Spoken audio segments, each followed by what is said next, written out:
So it's the end of our first day, and we did a lot. We started off with a tour of the Japanese American National Museum. Then we sat down with Mitch Maki for a talk about the redress movement. But one word that's been standing out to me since our orientation yesterday is the word euphemism. And a euphemism is a more positive or milder way of saying something that sounds too harsh or insensitive. And today I realized just how those euphemisms have kind of impacted my identity and my growth in it. So there are euphemisms that are used about the incarceration camps, terms like internment instead of incarceration, relocation or evacuation instead of forced removal or exclusion. And you can see how those words kind of give off a different connotation. So those words are used in society, they're used in our history books, even by our own friends and families to relate the experience. And because of that, I guess I never really internalized what a grave injustice the incarceration camps were. Because it's hard to associate fear or betrayal or pain, just the full weight of those emotions when you use words like relocation.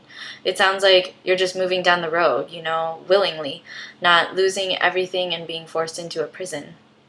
And because I didn't really understand that experience, I didn't have as much motivation to really explore it and learn about it as it related to me or my family.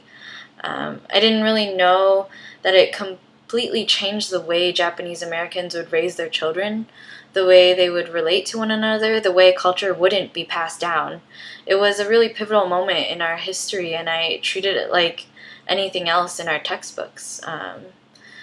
The other theme of today was constant vigilance. We went to a joint event where Muslim Americans and Japanese Americans came together, and it's with our Muslim American brothers and sisters that we can see very clearly the same injustices are happening and are escalating.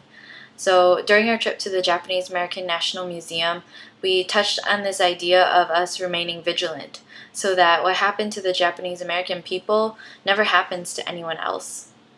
We took a political tour of Little Tokyo and saw that vigilance at work.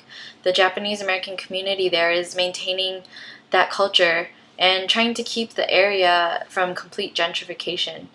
It only takes one apartment high-rise at a time, just one corporation chasing out a local business before you're left with Little Tokyo that doesn't represent the Japanese American community anymore. So we have to pay attention because it's a slow progression. It's a rationalization or a justification of one thing to the next.